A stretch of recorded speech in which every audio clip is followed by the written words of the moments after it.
Yesterday. Good morning, Traveler and Paimon. I have a few people here for a checkup, so you might need to wait for a while. No problem. Anything we can do to help? There's a bit of a complicated situation here. I'm still getting to the bottom of it myself. You have to believe me. I'm telling the truth. You're in a medical facility. Keep it down. Please, listen to me. I'm not Gascon. I'm Uy. You're a horrible liar, you know that? We get all your mugshots with the arrest warrants. It's clear as day that you're Gascon. You mean because of the way I look? I don't know what happened.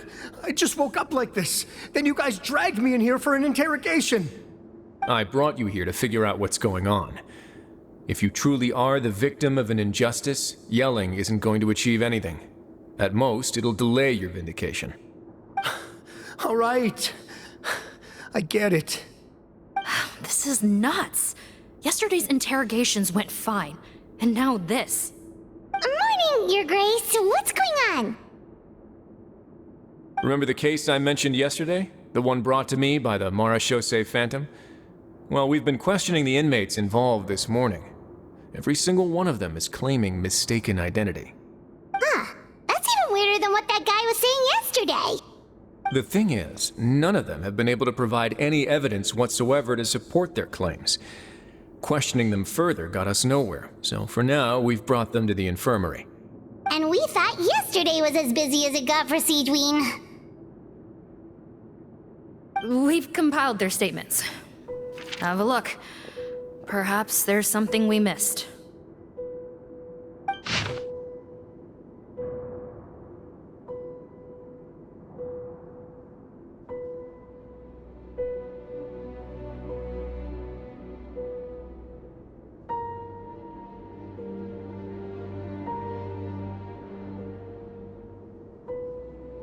Wait. Release? Interesting. The inmates they spoke of in their statements appear to all be due for release today. I noticed that too.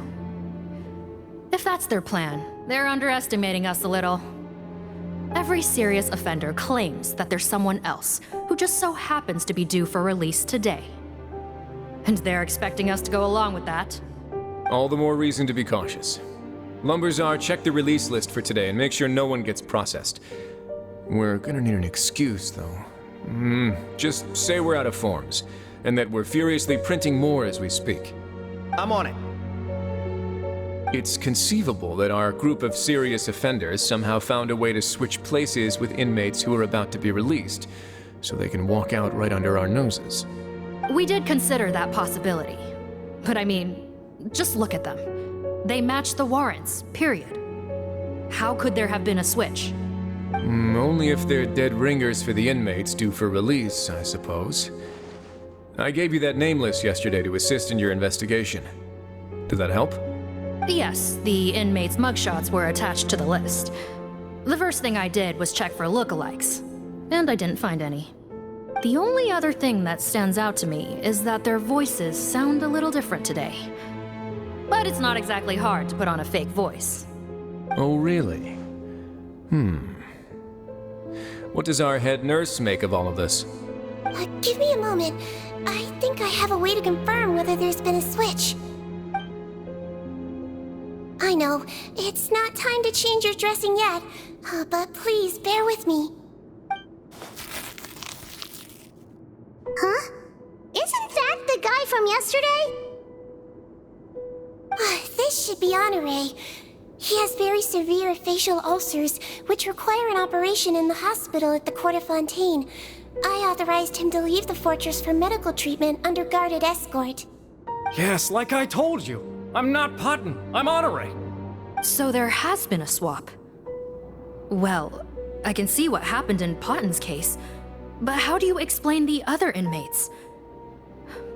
You're not telling me their souls switched bodies, are you? No, I believe it was their faces that got switched. The method is a bit like replacing a tooth. Take the bad tooth out, put a false one in.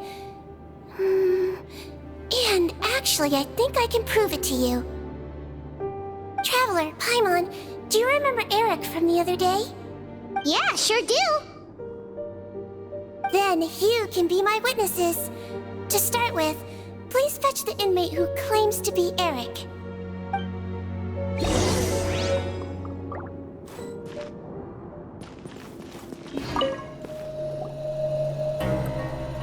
So, you're Eric? Yes, head nurse. It's me. You do believe me, right? I need to do another examination on you.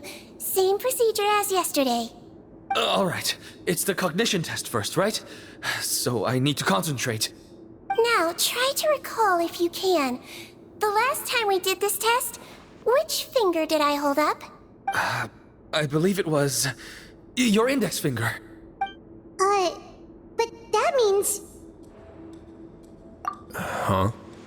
So basically, last night, the Eric who said he saw another him suddenly recovered and applied to leave the observation ward. Sigewinne did another test before letting him leave, but that time, she held up her pinky finger.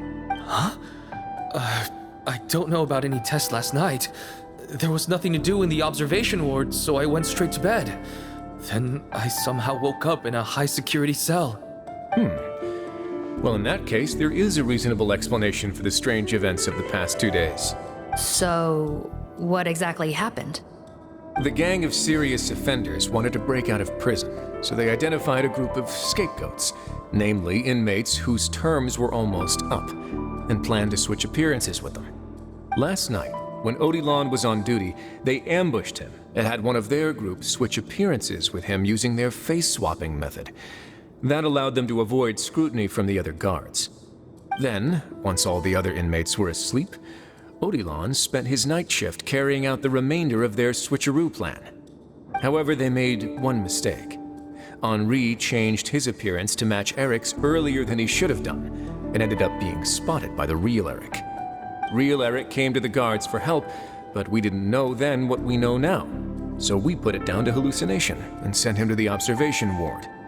However, since one of the gang members was posing as a guard, they simply changed real Eric's appearance and had their Eric take his place, muddying the waters even further. Right, because I put Eric on the observation list by then, and no inmates on that list can be processed for departure until I've discharged them. Hence why the imposters had to pull that little stunt to get fake Eric off the list. Yeah, it all makes sense now. The Duke cracked the case. Well, I can't fault the reasoning. But I'm afraid that we ruled out the possibility of face switching very early on in this process. Criminals altering their facial appearance to commit crimes is nothing new. In fact, one of the explicit duties of the Malazines in the Marechaussee Phantom is to identify criminals in disguise. We carefully examined all the suspects, and there is no evidence that any means of disguise were used in this case. Well then, how do we explain all this? So far, it seems more likely that the gang stole documentation belonging to the inmates due for release, and are using that to commit identity fraud. Actually, there is a potion that can completely change someone's appearance. If they use that, even a Malazine wouldn't be able to detect it. A shape-shifting potion? Forgive me, head nurse, but this is the first time I'm hearing about it. If such a potion truly existed, it would jeopardize our entire investigative process at the Marechaussee Phantom. Are you certain of this? Yes, I am. But Please trust me in my professional opinion as an experienced clinician. At the same time, without any solid evidence, it's pure speculation. If we can round up all the inmates suspected of switching places, then have a little talk with both sides, we might just get our answer. Yep, let's do that. Okay. Well, it was our negligence that meant we had to come and conduct these post-internment interrogations. And I know it's put you out. We'll do it your way. Your Grace, bad news. I paused the releases like you asked, but we were too late. A bunch of people already got processed 2 hours ago. I checked the list, and sure enough, it's all the people who gave statements. 2 hours ago? That's before today's interrogations began. They had this all planned out. So there really was a switch after all. They really pulled the wool over our eyes on this one. We should be able to catch up with them if we leave now, right? Not if that potion is real. They can just switch faces again after leaving the fortress. And if the Maréchaussee's Melusines can't even spot them, we wouldn't know where to start searching. Yikes! So we're at a complete dead end!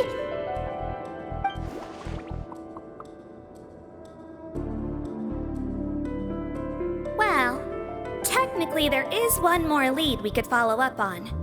We were only able to arrest this gang thanks to the help of a researcher from the Fontaine Research Institute.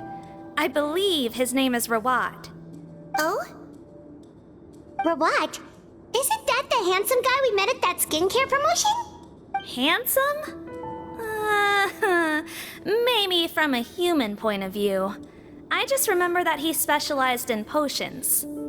One of the crimes this gang is charged with is the manufacture and sale of illicit drugs. According to Mr. Rawat, they appear to have stolen technology he developed through his research and used it in their operation. At first, he thought it was a typical case of intellectual property infringement, and he tried to negotiate with them. But once he discovered their criminal operation, he reported them to the authorities. Thanks to his report, we were able to swoop in and arrest them all in one go. What a hero! Bet that took courage on his part. No doubt. This is worth following up on. As the one who snitched on them, it's highly likely that Rawat will be targeted by the escapees. That aside, since he's negotiated with them in person before, there's a chance he'll have some additional information for us. Understood, Your Grace. My team and I will head to the Fontaine Research Institute right away. In the meantime, please keep an eye on the face switch victims for us. Of course. Miss Morgan, I'd like to come along and help you catch these criminals. Huh? Why's that? Well, I'm the one who discharged the fake Eric last night, so I feel partly responsible. Don't say that, head nurse. Your focus was on the inmate's health, and rightly so. We can't ask you to help with arresting criminals. That's our duty. I also have a more personal reason. Cotton is a patient of mine, and if I don't get a new batch of medicine to him in time, his condition will get much worse. Look, head nurse, I completely understand where you're coming from. But arresting criminals is dangerous business. And if anything happened to you, none of us can afford to take on that responsibility. Don't worry, I can defend myself just fine. You say that, but still. If I may, Miss Morgan, Sigewinne is the one who raised the potion hypothesis, and I'm sure she has far more expertise on the topic than your team. My suggestion would be to bring her with you. And if you really are worried for her safety, then...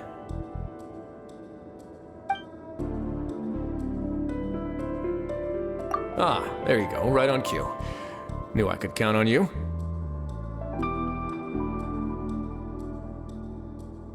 Okay. Well, since this plan has the Duke's blessing, far be it from me to refuse. We should head off immediately. Time is of the essence.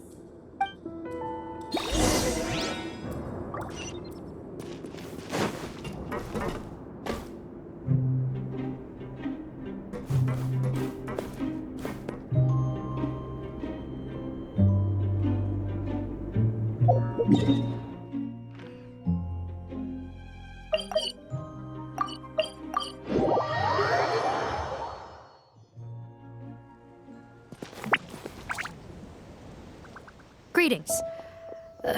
Sorry to impose, but I'm afraid we're here on urgent business. And we're gonna need you to cooperate. The Marechaussee Phantom. Let me guess, you're investigating some more legal research? Not this time, no. We're looking for a researcher. Do you know where we might find Mr. Rawat? What? Oh yeah, Mr. Handsome, right? He actually doesn't work on site here very often. There's a handful of researchers in the nearby area who know him pretty well, though. You can see what they know. Just a handful? Paimon figured he'd be the most popular guy around. Well, I guess you could say he's popular, at least on a superficial level. He's blessed with good looks, so he tends to make a good first impression on people. But in all his time here at the Fontaine Research Institute, I don't think he's ever had a single deep conversation about his research with his peers. That's no way to make real friends around here.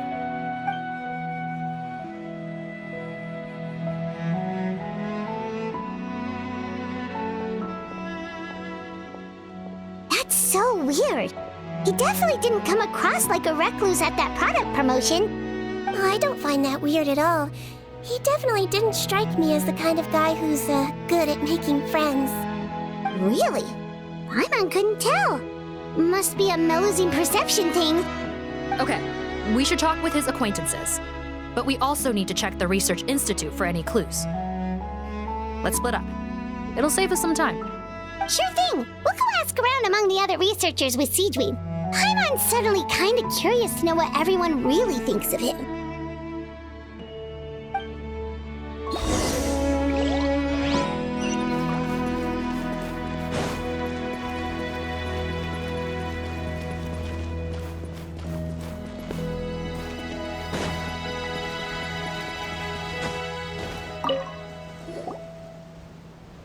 Excuse us, are you Audrey?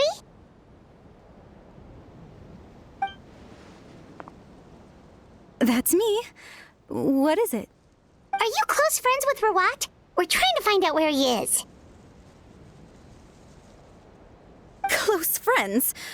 You mean because I told him I had feelings for him once? I doubt I'm the first or last at the Institute to make that mistake. Why would you single me out as a close friend? I should have known, really. Men like him, they just enjoy being surrounded by fawning women. They're not interested in a serious relationship. Okay. We were just kind of wondering if you might know where we can find him. Why would I know where he's at? I barely know him, and he probably doesn't even remember me. Ugh, this is getting annoying. Shall we go ask someone else?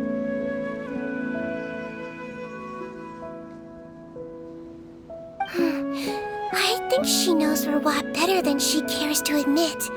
If we leave now, it might be a wasted opportunity.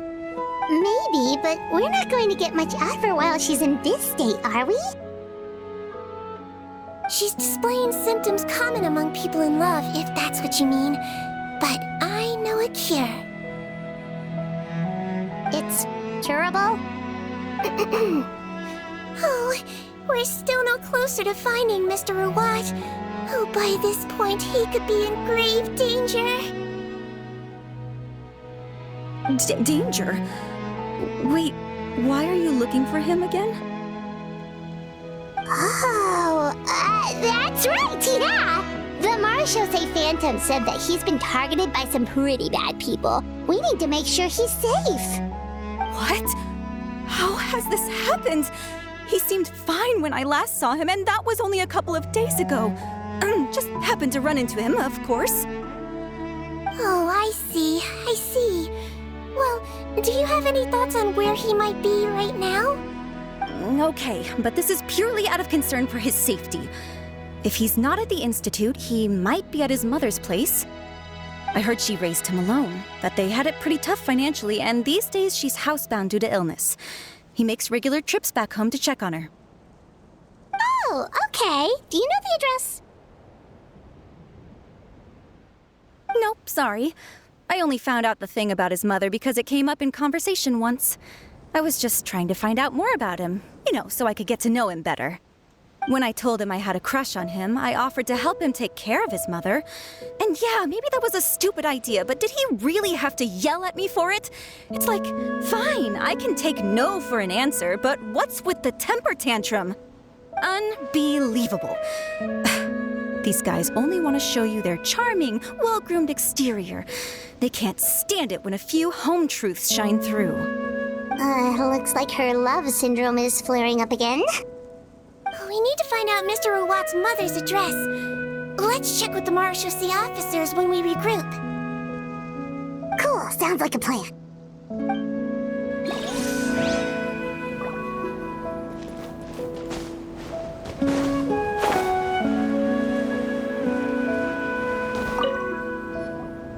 Hey there, are you in Teep? What do you want? We're here to ask about Rawat. Any idea where he might be? We were told you were pretty close with him. Close? Not sure that's the word I'd use. He wouldn't even let me use his patent. Huh? It's been a good few days since I last saw him. I don't know where he's at. Go ask someone else. Would the patent in question happen to be related to the new skincare product he developed? Yeah, kinda. Butterfly dew, or whatever he calls it. I heard he made a tidy sum off of that one. Okay, now we're getting somewhere. Keep going. Most of the other researchers here focus on mechanics, energy, stuff like that. I get why he wouldn't be interested in having anything to do with them. But I'm studying coatings. There's a huge overlap in our areas of research. Why would he refuse to work with me? I bought his product once and noticed it contains a unique substance that might have applications in coatings too. If it worked out, I could probably make as much as he's making. Don't get me wrong, I had no intention of plagiarizing his work. I was hoping to get official permission to use his findings in my own research. Followed the proper procedure. It was all above board. I would have had to pay him a license fee and everything. But despite that, he turned me down not once, not twice, but 3 times. It's like he's vehemently opposed to the idea of anyone else making the kind of money he does. Huh, so is Rawat antisocial, or is this guy just jealous? Well, it doesn't look like we're gonna get any info about Rawat's whereabouts from him. Let's go. Wait, 1 second. Mr. Antibes, next time you go shopping, you should buy some Buell fruits. Peel the skin, steep in water, then drink. It'll help calm your mood. Huh? Yeah. Thanks.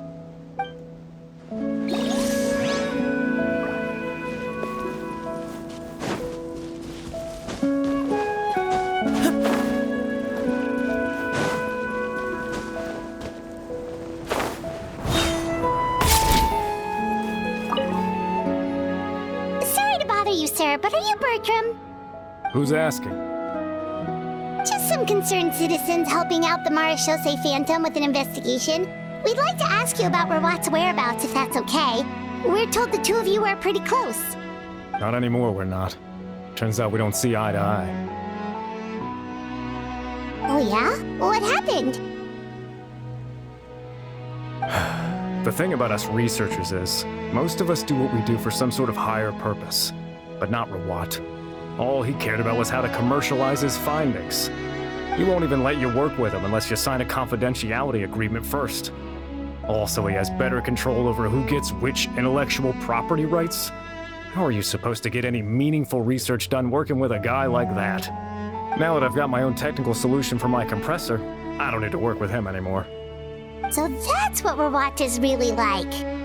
We'd still like to know where to find him. Is that something you can help us with? Wait, you're... Yeah, I know you. You're the head nurse at the Fortress of Meropide. Alright, then I'm happy to help you if I can. I respect the work you do. Medicine serves the highest purpose of all the sciences. Wow, turns out Sigewinne's got some real clout. Thing is, I have no real way of knowing where he might be. I stopped working with him 2 months ago, and I've barely seen him since.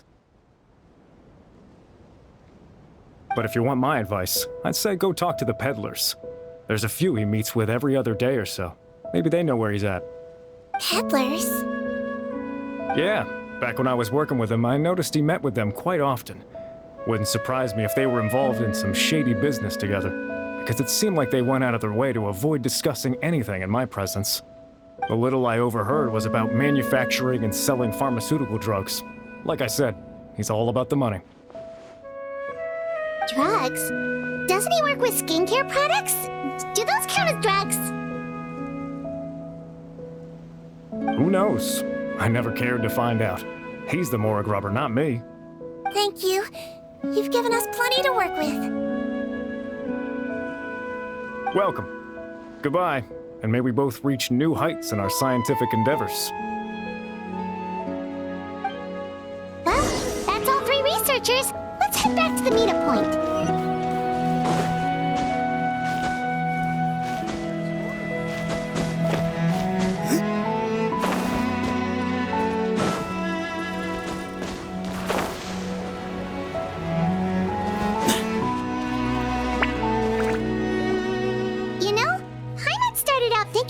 Was a handsome researcher with a friendly and cheerful personality.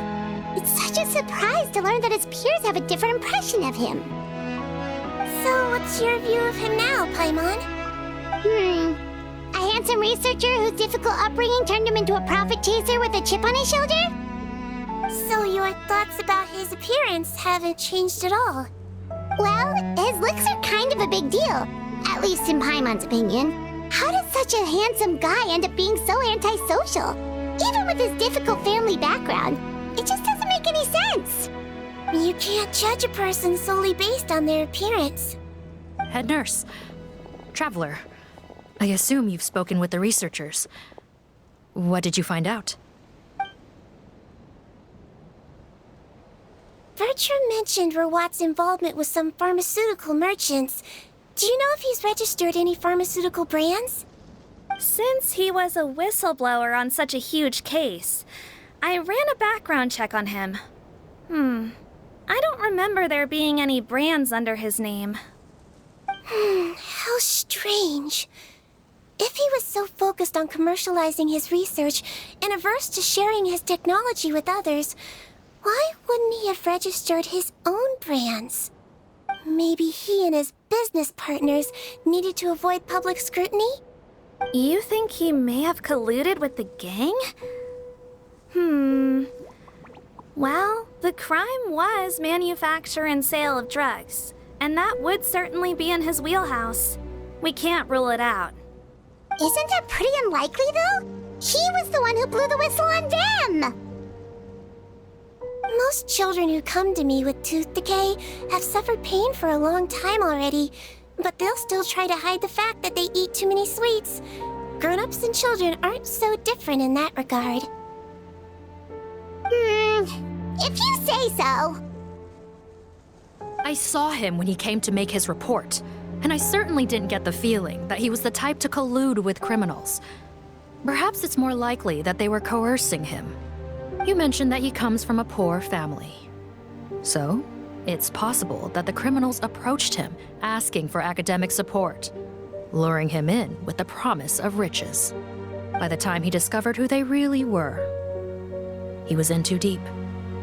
They had leverage on him, so he was forced to keep working for them.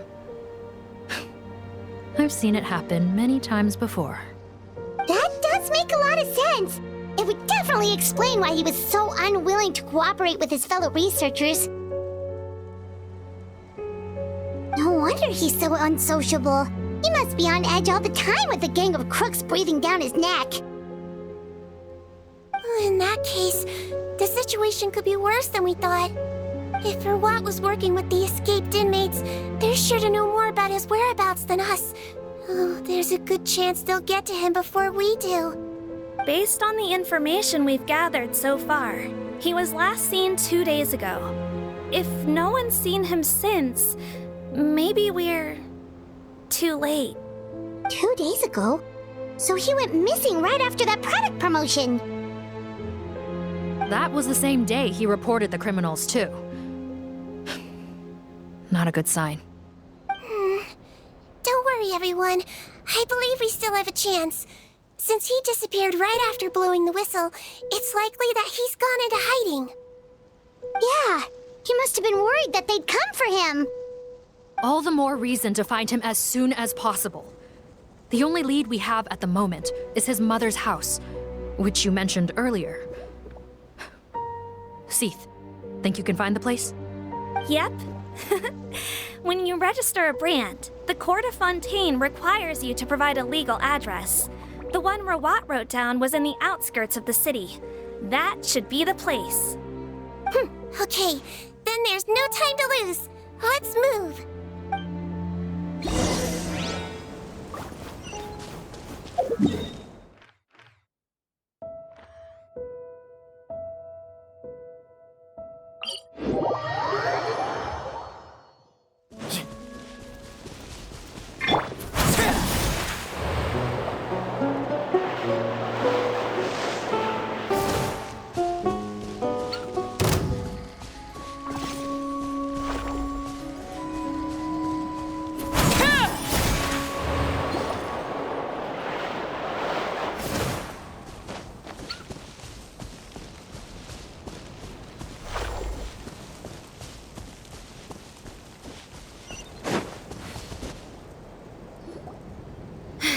Right.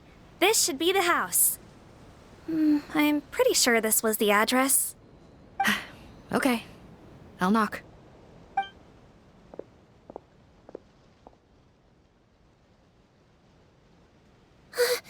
Sounds like whoever's inside has restricted mobility. Oh, it seems serious. Oh, what's the fastest way to get this door open? Break the door down? No, I'll handle it. Let the expert deal with it. There'll be a mountain of paperwork if we damage a citizen's property.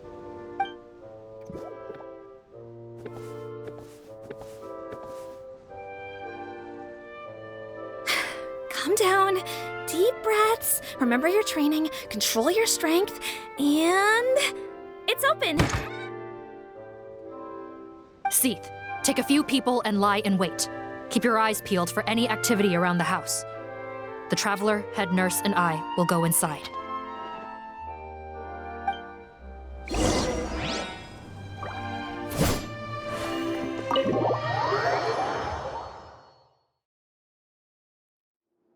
Hello? Anyone home? Oh, there. On the bed, there's an old lady. That's gotta be Rawat's mother, right? She doesn't look like she's in any state to be answering our questions, though.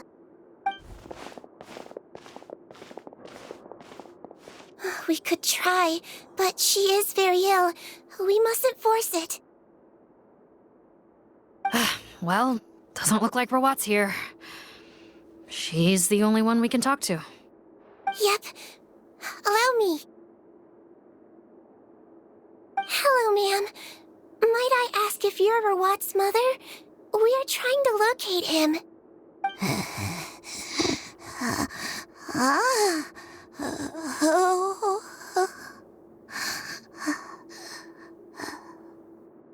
Hard of hearing, perhaps.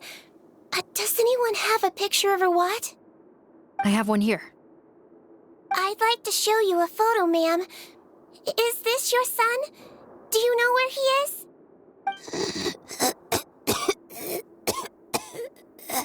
Looks like this isn't gonna work after all. Well, looks like we're out of leads. If Rawat's not here, things are looking very bad for him. Is it possible he could have avoided returning here because he knew he'd be in danger? Maybe. But if so, where do we look next? Maybe we should take another look at the Institute. Guess so. I suggest we all return there now. We found a good amount of useful information the first time, but perhaps there's something we missed. This is our last hope. Sorry, officer, but could I stay here for a while? This patient requires some care. Of course. Traveler, stay with the head nurse. You're technically here as her assistant after all. Also, I'd like some Marechaussee members to stay as well, and keep an eye on the area. Why's that? If Erwat knows how serious his mother's condition is, he will return. Got it. Okay. I'll tell the squad members in hiding to stay put and keep a lookout. Thanks for helping me out yet again, Traveler and Paimon. No problem. But when you say her condition is serious, do you mean... Yes. She is barely clinging on to life. Oh... Let me take care of a few things first. Could you pass me the towel over there?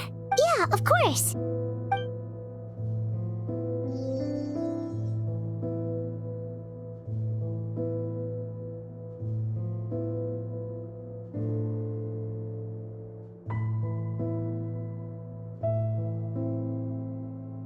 I can tell that her family has tried a lot of different treatment methods, including some very expensive medicines.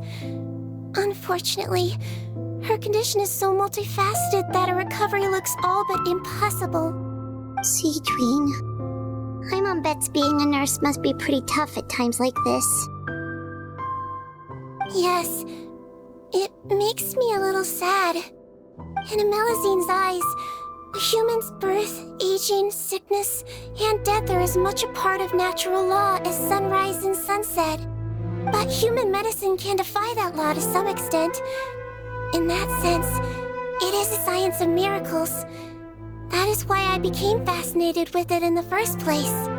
But it was only after I truly became a doctor that I realized miracles don't always happen.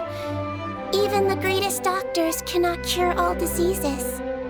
Sigewinne... Don't worry about me, Paimon. A doctor's duty is not to cure all diseases, but to treat whatever ailments they can. At the very least, I can lower her fever. That way she'll suffer less, and she might even be able to see her son. Yeah, all the more reason to find Erwat as soon as possible, even if we don't catch those crooks.